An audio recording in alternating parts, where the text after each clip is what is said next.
Good morning. If you have a Bible, you can turn to Psalm 139 with me.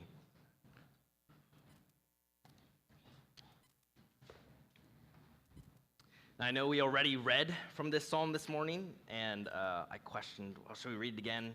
And it's such a good psalm, and I just feel like we should read it again. So I'm going to read it, and then we'll jump into the text this morning, okay? This is Psalm 139. O Lord, you have searched me and known me. You know when I sit down and when I rise up. You discern my thoughts from afar. You search out my path and my lying down and are acquainted with all my ways. Even before a word is on my tongue, behold, O Lord, you know it altogether. You hem me in behind and before and lay your hand upon me. Such knowledge is too wonderful for me. It is high, I cannot attain it. Where shall I go from your spirit? Or where shall I flee from your presence? If I ascend to heaven, you are there. And if I make my bed in Sheol, you are there. If I take the wings of the morning and dwell in the uttermost parts of the sea, even there your hand shall lead me, and your right hand shall hold me. If I say, surely the darkness shall cover me, and the light about me be night. Even the darkness is not dark to you. The night is bright as the day, for darkness is as light with you. For you formed my inward parts. You knitted me together in my mother's womb. I praise you, for I am fearfully and wonderfully made. Wonderful are your works. My soul knows it very well. My frame was not hidden from you when I was being made in secret, intricately woven in the depths of the earth. Your eyes saw my unformed substance. In your book were written, every one of them, the days that were formed for me, when as yet there were none of them. How precious to me are your thoughts, O God. How vast is the sum of them. If I would count them, they are more than the sand. I awake, and I am still with you. Oh, that you would slay the wicked, O God. O men of blood, depart from me. They speak against you with malicious intent. Your enemies take your name in vain. Do I not hate those who hate you, O Lord? And do I not loathe those who rise up against you? I hate them with complete hatred. I count them my enemies. Search me, O God, and know my heart. Try me and know my thoughts, and see if there be any grievous way in me, and lead me in the way everlasting. The word of the Lord. May the Lord bless the preaching and reading of his word through the empowering presence of his Spirit. I think it is a very normal human experience to desire to be known. And not just to be known, but to be known truly as you are and appreciated for who you are. We have different personalities, we have different interests, and some of those interests align with others, and some of those don't. And it can be kind of scary to put yourself out there because you might not align well with another person. And that can be a little bit daunting, a little bit frightening. But we desire that. We desire to be known. We desire to be understood and loved. And hopefully, many of us have been able to experience that already. If you are like me, you were blessed to grow up in a household where your parents loved you. My mom loved me, and I knew that my mom loved me. And even when I did things bad, I knew that my mom loved me. And hopefully you've been able to experience that as well. Being known and also being loved. But the world can also be cruel. And even in a good home, or even with good friends and good family, you've probably still experienced the dangers of making yourself known to others. Maybe you, as a young child, kind of put yourself out there. Even this morning, I have a 1-year-old, Theo, and I put on some music this morning, and he just started dancing, just flawless, and just with no fear, no worries, just complete glee, complete happiness. And he is totally free to do that and feels no sense of holding himself back when he's in front of me. Yet, even as a 1-year-old, he is reluctant to really express himself before other people. He feels comfortable with me and my wife, of course, and so with us, he's loud and he's joyful and he's giddy and he's crazy. But then in public, he's not sure. He's not sure whether he can trust the people around him, and they're unknowns to him, and unknowns mean a variety of things, right? And sometimes being yourself in front of others can be not a good thing. And if we've made it past our high school years, at some point, I'm sure you've experienced putting yourself out there and being shunned because you put yourself out there. And somewhere down the line, you start to realize, maybe even at a younger age, I shouldn't put myself fully out there. And I need to pick and choose who is safe and who I can let know who I really am, because certain people will not appreciate that. Certain people will get to know you, but they will use what they know about you against you. I've come through a few moments of church hurt in my past, and close friends who I thought were trustworthy, who I thought I could depend on and share myself to, and then somewhere down the line, something snaps. They feel differently about you, and suddenly what they did know about you becomes dangerous. What they knew about you becomes scary. But yet I think we still desire that. We still desire to be known. And we feel this tension of, do I put myself out there? Do I intimately trust myself to a person or to people, trusting that they won't use what they know about me against me, and that they'll appreciate what they know about me, that they'll understand my intentions and love me? And then on the other side, we experience a fear of vulnerability. I want to be known, but I fear being vulnerable. So do you pursue intimacy, or do you pursue seclusion to hide yourself? And I know that even in my relationship with my wife, there have been moments where I hit this wall, where I am struggling with something, and I freeze up, and I don't want to share. I don't want to be intimate because I've been hurt times in the past, and I don't want to experience that hurt again. It's a natural thing for us to freeze up because of that hurt. It's a natural thing to not want to be hurt. I've been scared of other things in my life. I've been scared of dogs, but I'll tell you, I've never frozen up against a big dog the way I've frozen up and felt my body close down on me when I'm struggling with something and trying to be intimate. Sometimes I feel like my mouth just wants to shut, and my throat turns off, and I cannot express myself. I cannot share myself to someone who I believe really loves me, because somewhere deep down in there, I'm afraid. Somewhere deep down in there, I'm afraid that even with this person who has known me for a long time, who has a track record of loving me, if they just knew this thing about me, then their perception of me would change. Then they wouldn't see me the same way anymore. If a person were to really know you entirely as you are, could that person know you fully and still love you? And I think there's enough good reason to think that with many people, the answer would be no. Yeah, I can put on the face that I need to put on in this particular scenario, but if they were to see this other part of my life that goes contrary to that, if they were to feel the cognitive dissonance that I feel within myself, they wouldn't see me the same way and feel the same way about me anymore. So who really knows us and who really still loves us while knowing us? It's something we need in life. That feeling of trust, that feeling of love, that feeling of safety is essential for goodness, happiness. And what this psalm offers for us is a picture of God who knows the individual. This psalm is well loved and for good reason. And I think we'll find that it answers this heart question that we ask ourselves. Who really knows me, and who knows me and still loves me? So let's look at this psalm. We'll look at it in kind of three parts.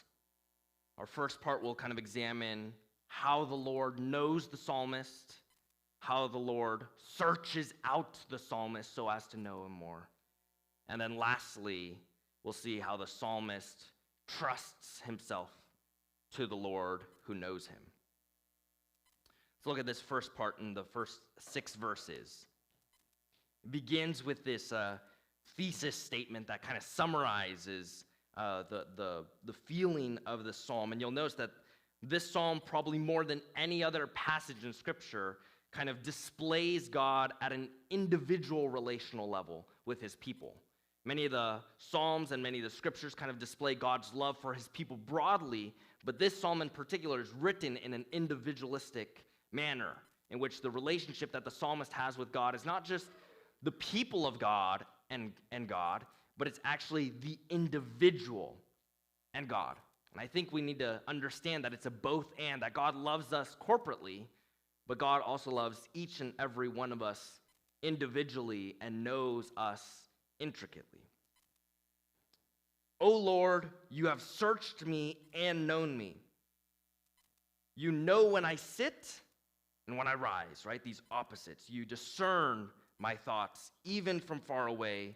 You search out my path and my lying down and are acquainted with all my ways, right? He's kind of displaying this kind of back and forth, even when you're sitting, even when you're standing, even when you're walking and when you're lying down, even when you're far away. In all these manners, God knows the individual. The psalmist believes that about God, that God has searched for him and has known him at this individual level, that all of his ways, everything he does, is known by God.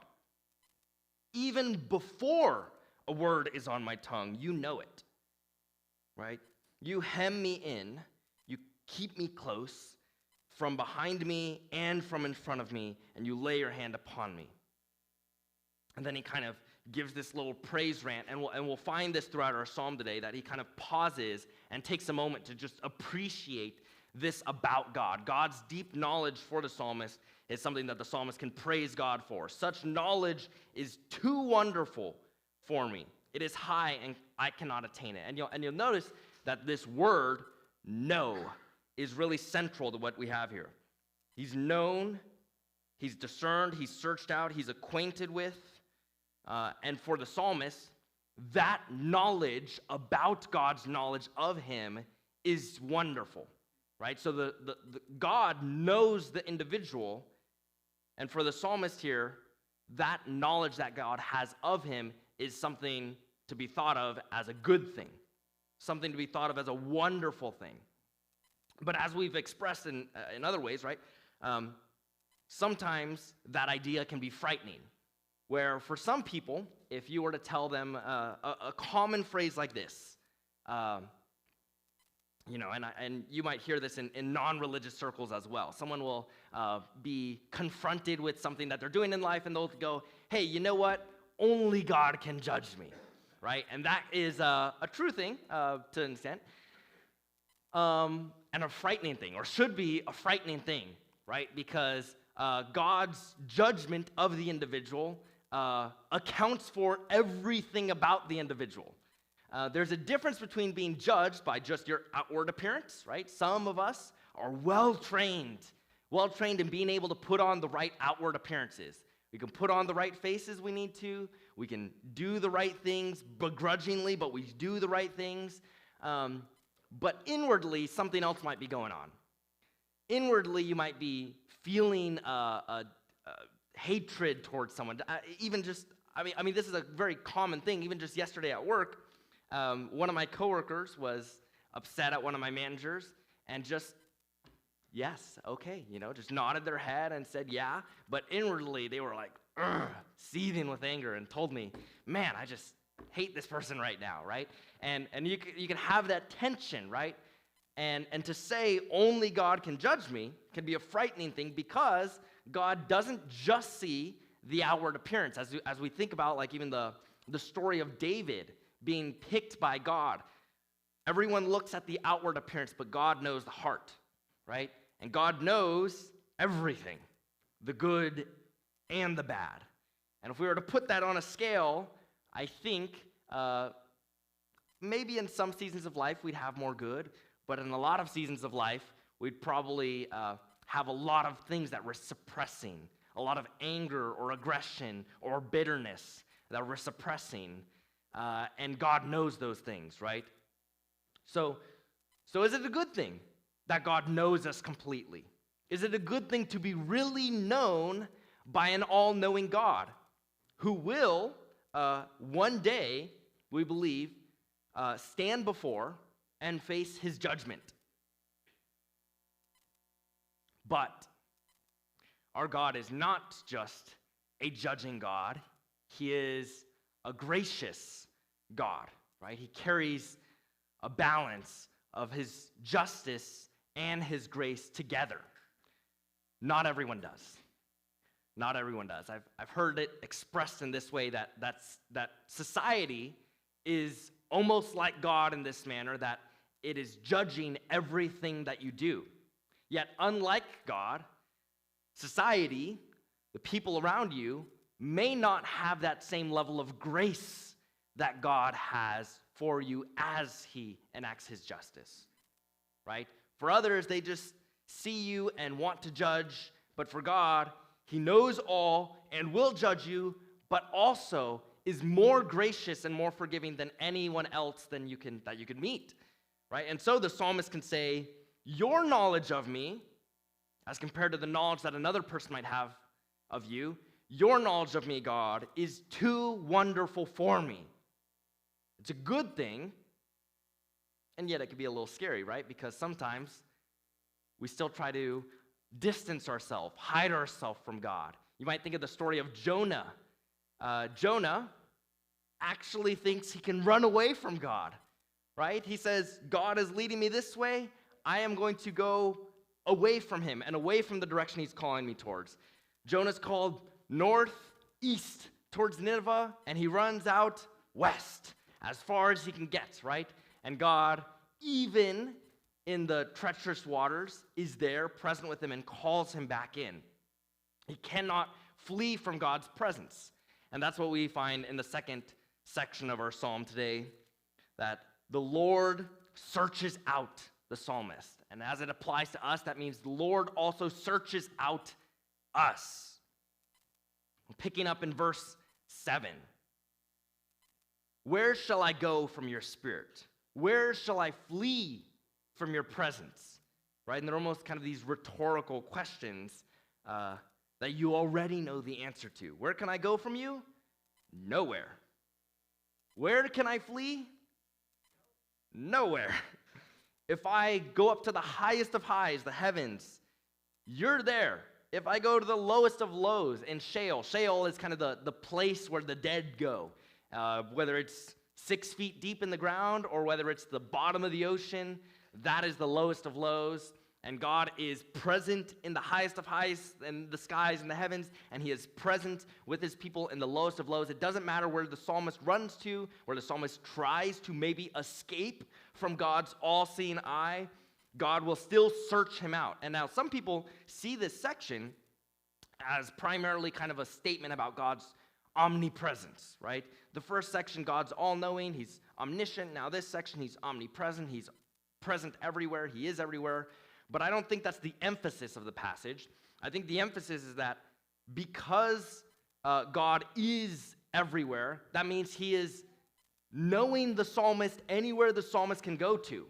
The focus is still on God's ever-present and all-knowing knowledge of the psalmist. There isn't any place where the psalmist can run to where God is not there. And verse 9 continues that idea. Right? If I take the wings of the morning, or if I dwell in the furthest parts of the sea. Now, the analogy, that the metaphor that's being used here might not be evident on the surface. When you think about it, it's pretty clear. Where does the sun rise in the morning? What are the wings of the morning? It comes from the east. And if you're in Israel, what lies directly west of Israel? The sea. Yeah, the sea, right? So when he says, If I take the wings of the morning, if I dwell in the uttermost parts of the sea, that's his way of saying anywhere from the east to the west, as far as I can run in one direction, as far as I can go in the other direction, still God is there with the psalmist. Even there your hand leads me, and your right hand shall hold me. There's nowhere that he can run to where God will not search him out and know him as he is. But this part in verse 11 and 12, I think for me kind of changes slightly in tone. These are all kind of these far expressions, the highest of highs, the lowest of lows, first of the east, first of the west. And maybe this is a metaphor too, but I feel a slight tone change. If I say, right? If I say, surely the darkness can cover me. Now, when I was young, I kind of struggled with a bit of depression. And amidst that, the furthest extreme moments I had in that, and I kind of debated sharing this because I'm not in this place anymore, but I kind of had a little bit of suicide ideation at some points. And there are certain things that people do who kind of feel those thoughts, and one of those things is they sometimes try to distance themselves from other. And that was something I remember at one particular point in my life, I felt that, where I wanted to distance myself from the people that loved me, and I wanted to do things to make them upset because I felt like it would be potentially easier to not be present and not hurt the people that I love if they were upset with me. If the people felt distanced from me, if the people felt upset or angry towards me, maybe they wouldn't feel my absence. And the psalmist here is expressing something of maybe trying to hide, trying to distance himself. And maybe it's still this kind of rhetorical language of there's nowhere I can go from you. But due to the switch in the length and the switch in the tone of this section, I kind of get the impression that he feels this a little more deeply. Surely the darkness can cover me, and the light about me be night. Right? Maybe I can really put myself at an arm's distance. Maybe I can really hide myself from God. And then in verse 12, he says what is true about God, that even in darkness, it's not dark to God. And we're drawn back to this long imagery used throughout the scriptures of just light and dark. Light is knowledge. Light is revealing.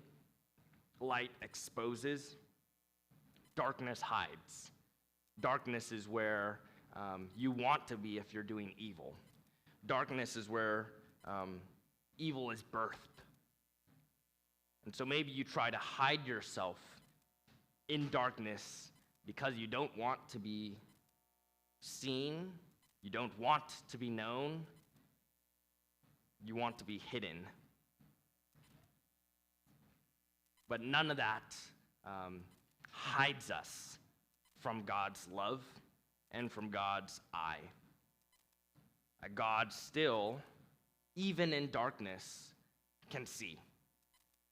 Even in the places where we try to push God out of our lives, whether it's due to our own sin, whether it's due to our own fear that God will not accept us or love us, when he sees the depths of our sin, God is still knowing.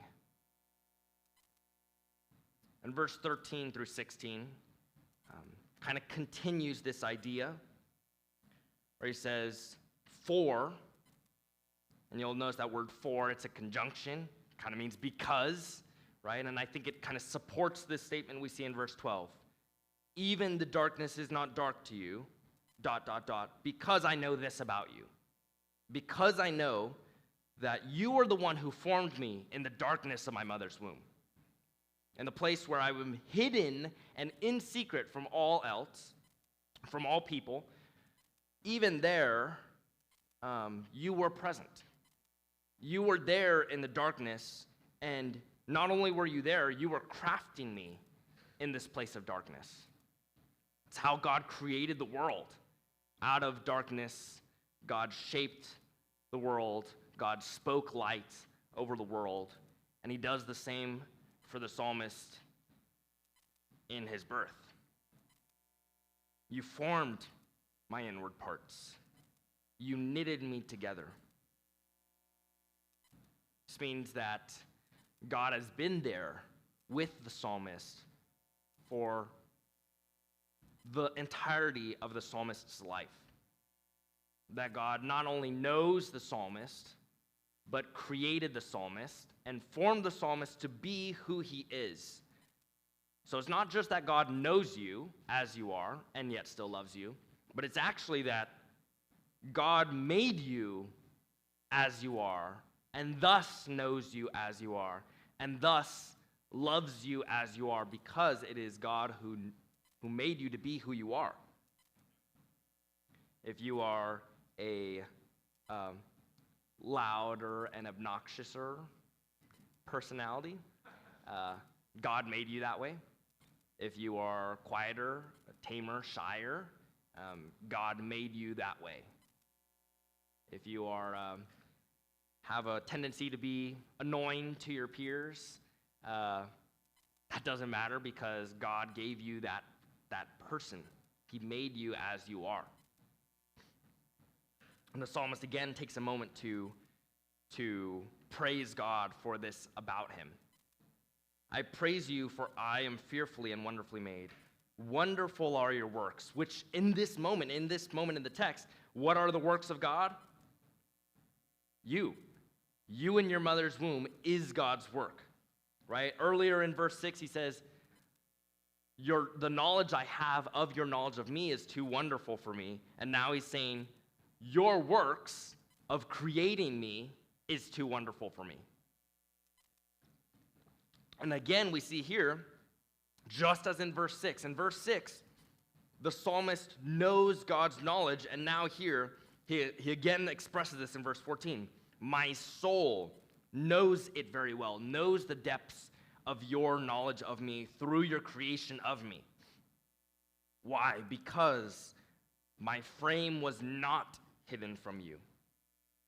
When I was being made in secret, intricately woven in the depths of the earth, I wasn't hidden from you.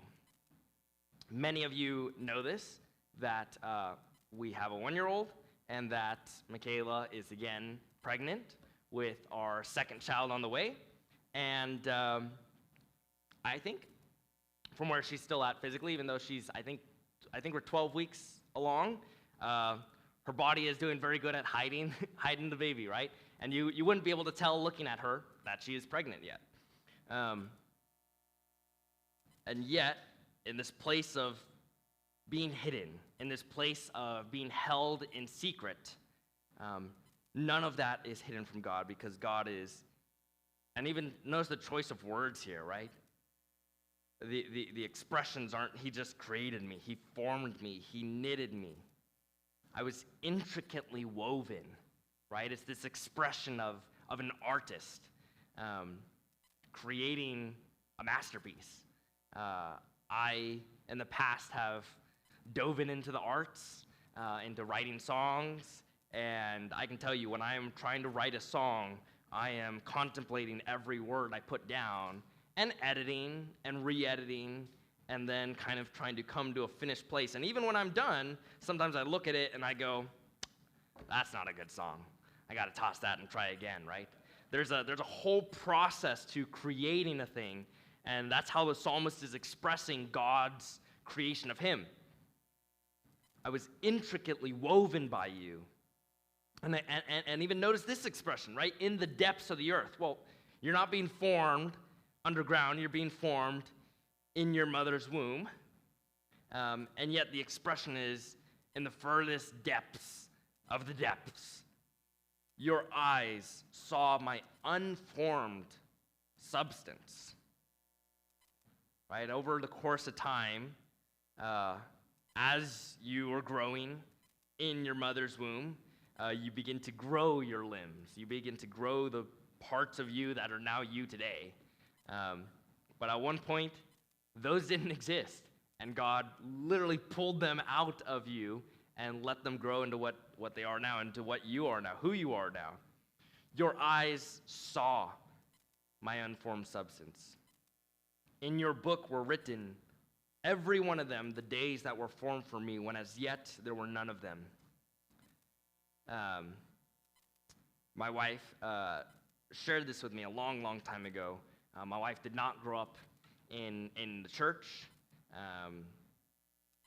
And when she became a Christian, I remember her telling me about remembering back to certain moments in her life where she recognized in hindsight that God had always been there with her, even when she didn't understand it in the moment, right? And I can think back to particular moments in my life where as you're experiencing them, you don't really know what's happening. As you're experiencing them, you might feel disarray. You might feel confused about why certain things happen the way they do. And yet, when you believe in God, there's this kind of way that you can look back at your life and recognize this thread of where God has been working through your life and giving you a conversation here and giving you a reflecting moment here, giving to you a song or a movie here which sparked a thought for you. And all these long string of events led you to where you are with God now.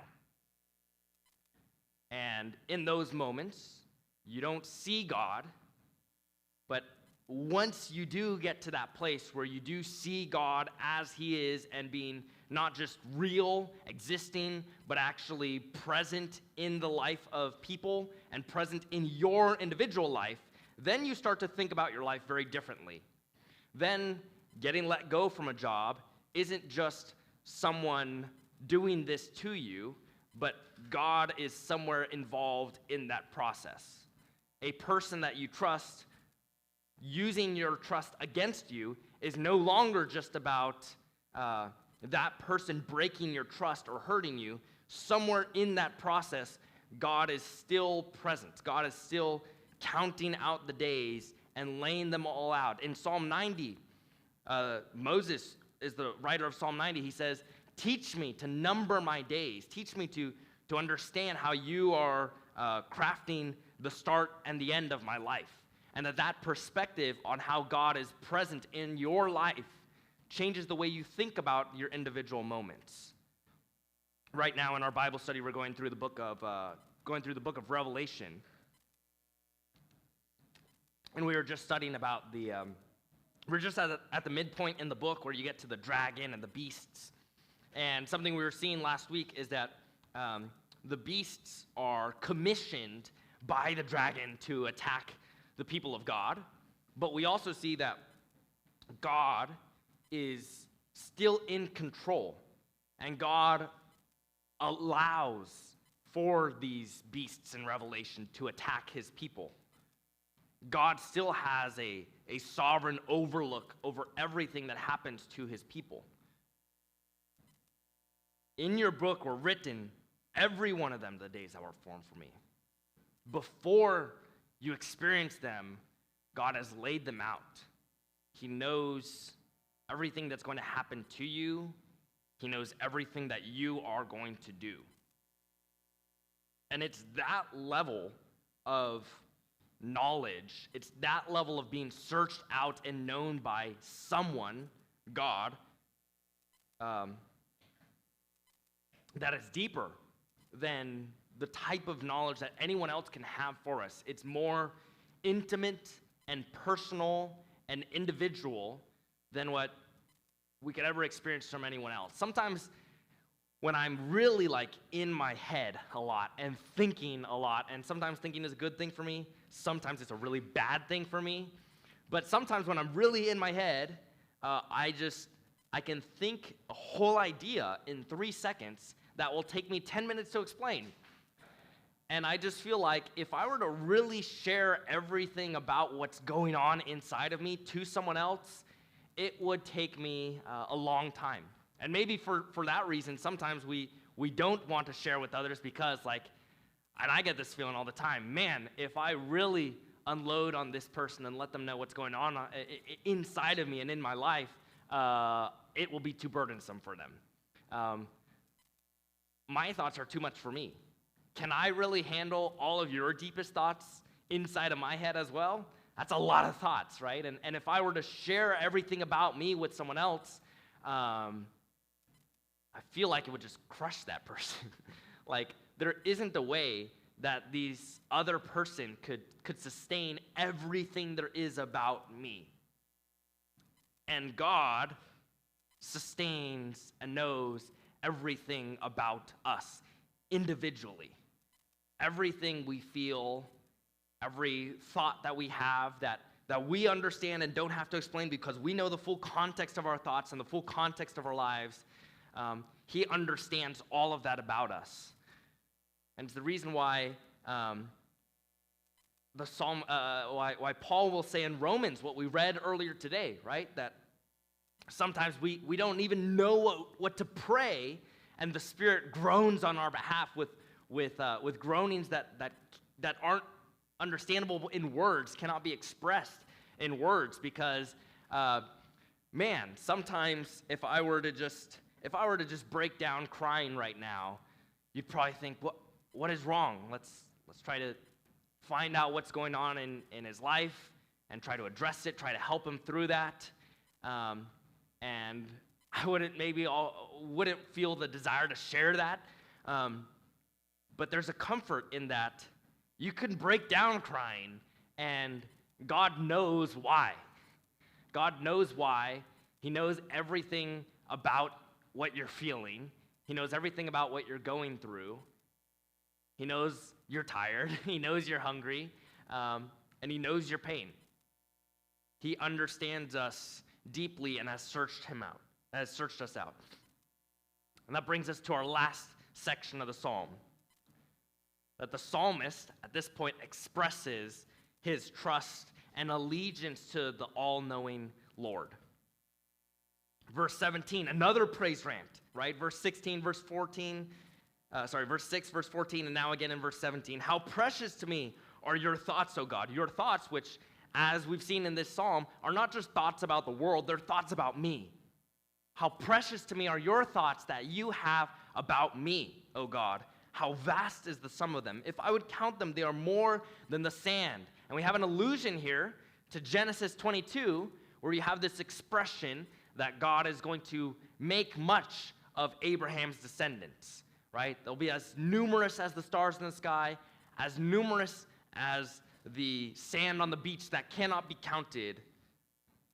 So God will grow the people of Abraham, right? And now that promise, that Abrahamic promise, is being alluded to through this statement. But now it's not just being said about all the descendants that you will bear for me, all the blessings you'll make of me and my family, but it's all the thoughts that God will have about you are more numerous than the sand on the beach, on all the beaches, right?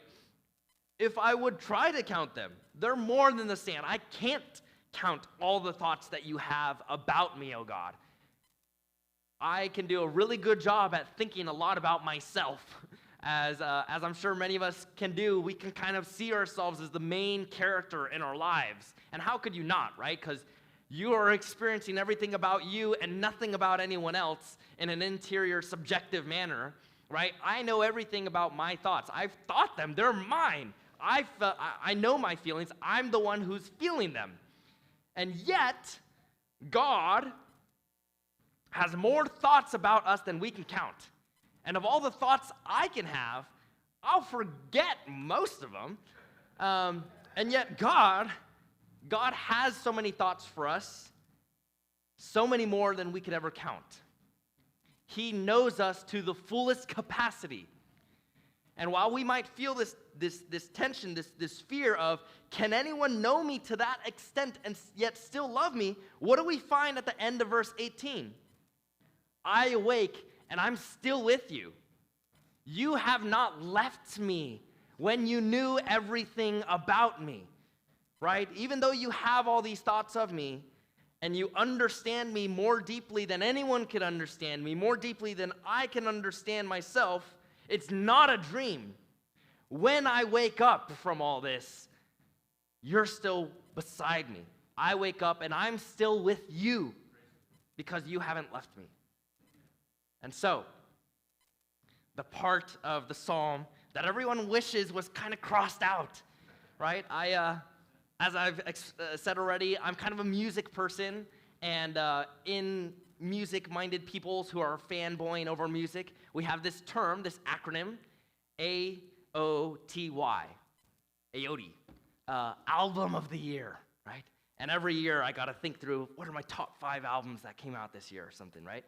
And one of the things that always happens with the greatest of greatest albums is there's always that one song on the album that you're just like, that song brought it from a 10 out of 10 to a 9 out of 10 because I don't really like that song, right? And for this psalm is like hands down one of the best psalms and one of people's favorite psalms, except for these 4 verses right here, right? It's a near flawless, run until you hit this. God, slay the wicked. And you're like, no, you have that in so many other psalms. Why do you have it in this one? This one's my favorite. It had potential. And I'm going to show you, hopefully, why this little 4-verse run is actually essential to the psalm. First of all, notice, as compared to other psalms, which are good and have a purpose in the Psalter, sometimes the psalmist will say, God, slay my enemies, and will give 15 verses on God, punish them, they're wicked. That is not actually what we have here. If you notice, verse 19, right? Oh, that you would slay the wicked, O God. And then he turns and speaks to the wicked. O men of blood, depart from me. Right? So God, kill them, remove them. And then he says, you peoples, remove yourself from me. They speak against you. Right? They speak against you, God. These aren't enemies that are speaking against the psalmist, as we have in other cases, in other places. These are God's enemies. And notice what the psalmist is doing. He's saying, I want nothing to do with them, right? I do not want to be associated with the enemies of God, right? The wicked, the men of blood, I don't want to have anything to do with them. Why does he want to wipe his hands clean? Is he trying to wipe his hands clean because he's saying, I'm innocent, God, search me and know me because I'm innocent? No. He's saying, wipe them away, remove them from me because I'm allegiant to you and I don't want anything to do with the people who hate you, right? They speak against you with malicious intent. I don't want to be a part of that. Remove them. Your enemies take your name in vain. They break that third commandment. I don't want anything to do with them. Do I not hate them, God? Do I not loathe those who rise up against you? Your enemies, God, I do not want to associate with. I want to wipe my hands clean because I do not want to be associated with those who hate you because I love you. This is an expression of allegiance. This is an expression of loyalty. This is an expression of the psalmist's love for God. And that final verse in verse 22 kind of gives us that to the fullest extent. I hate them with complete hatred, with the total hatred that I can consume. That's the amount that I have for your enemies, God. Right? I am absolutely against the people that are against you, and I count them as my own enemies. Right? And you might think about a statement like that of allegiance that we find in like Ruth, right? Where Ruth will say to Naomi, wherever you're going, I'm going. Your land, your people, my people, your God, my God. Your enemies, my enemies. That's what the psalmist is saying here, right? It's a statement of, I'm doing nothing with them. I want them away from me. I do not want to associate with them. This isn't the place for kind of articulating loving your enemy, this is a place for articulating, I am totally on God's side, and I am willing to suffer the consequences of being on God's team, right? Being on God's team, as we see in later parts in Revelation, in the Bible, but especially in Revelation, as it's on my mind a lot lately.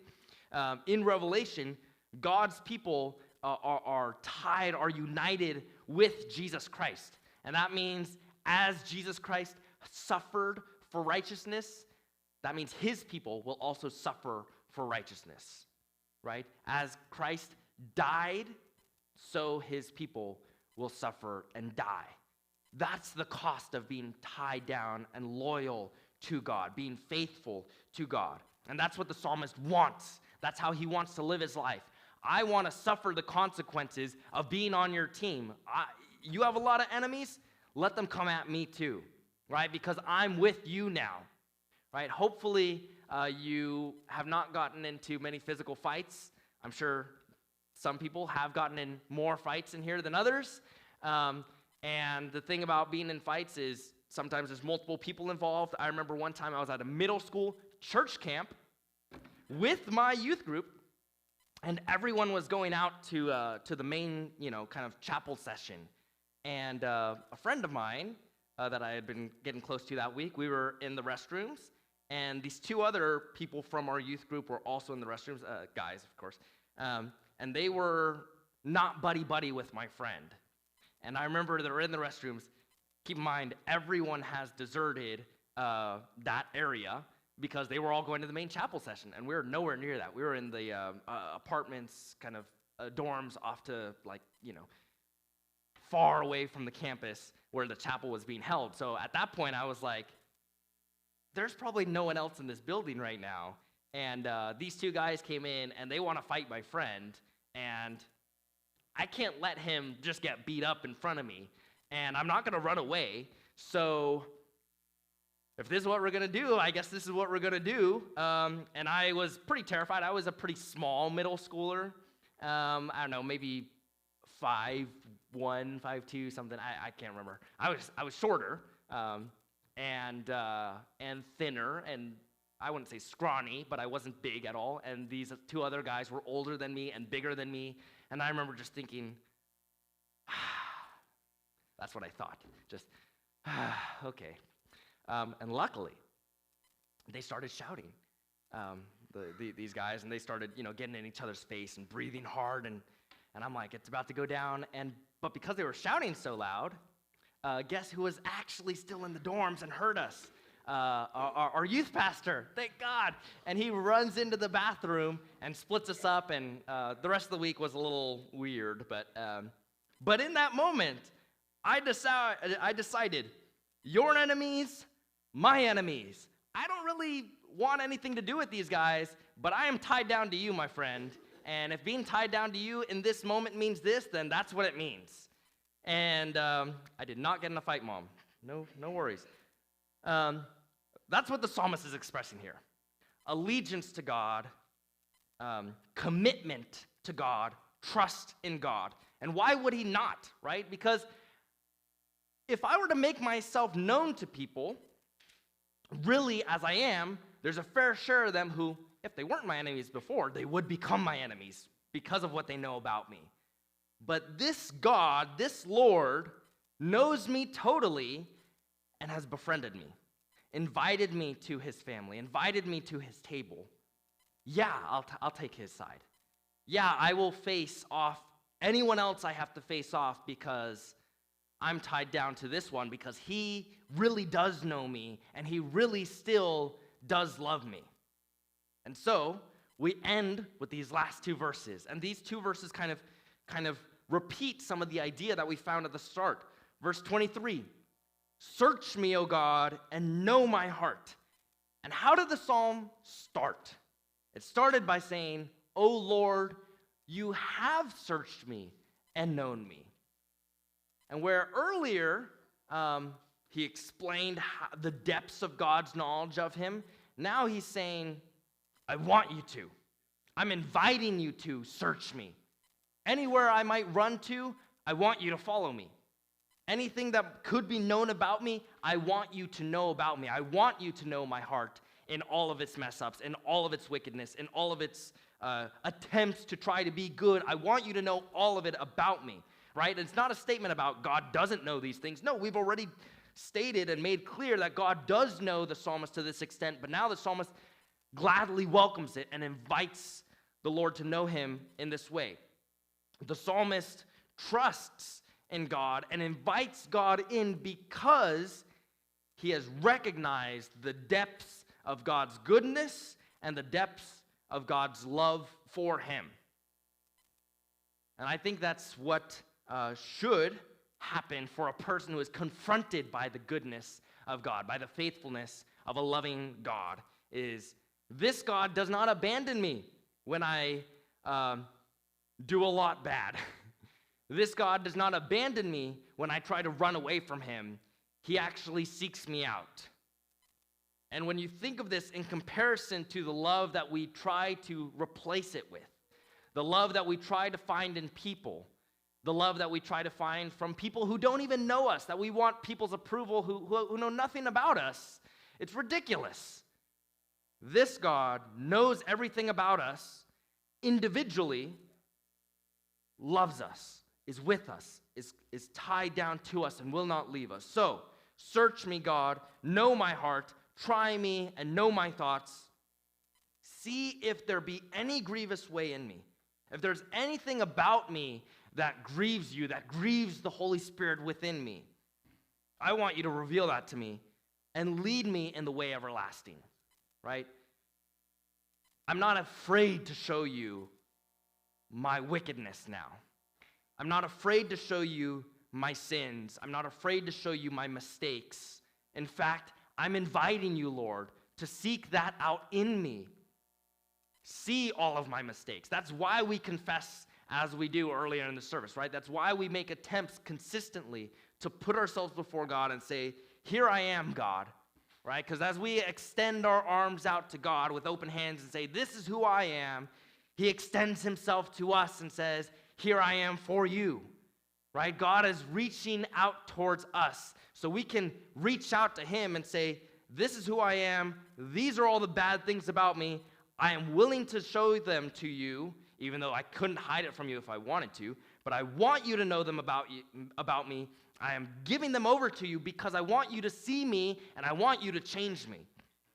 See if there's any grievous way in me. And he's not saying that because he doesn't have grievous ways. He's saying that because he does see these things about me and lead me in the way to life. Lead me to you. Lead me in the way everlasting that leads not to just a short, pleasurable life, but a long, lasting, joy-filled, loving, pure, good life. See me, see my sins, change me so that I can be with you in an everlasting life. It's a very Christian psalm if you think about it, isn't it? Right? Here I am. I'm confessing my sins to you so that you can change me and lead me to you and lead me to life. That's our psalm, right? A God who really does know us, really does love us when we strive for that from others who don't give that to us. And the response that we find in the psalm is the response we ought to live in as well. As the psalmist can think about God's love for him and say, because you know me and love me, I will commit myself to you. I will endure the hardships of being on your side, and I will put myself out there for you to change me. That's what we're supposed to do as well. God, I'm going to tie myself, unite myself to the Lord Jesus Christ, the Lord who suffered for his righteousness, the Lord who suffered on behalf of his enemies. That's who I'm going to tie myself to, because you're a good God, a trustworthy God, a faithful God, and a God that will lead me into the way of life. And I trust you so deeply that I'm willing to stand at arm's length from everyone else who will push you away. Let's close in prayer. Lord God, we thank you for your word given to us, God. We thank you for your scriptures that are good, filled with your riches, filled with your heart, filled with your love, filled with you, Lord. God, we thank you for this psalm in particular, which reminds us, God, of your love for us and begs of us to choose you. God, we want to choose you now and always in our lives, Lord. So, God, receive us into your arms, Lord.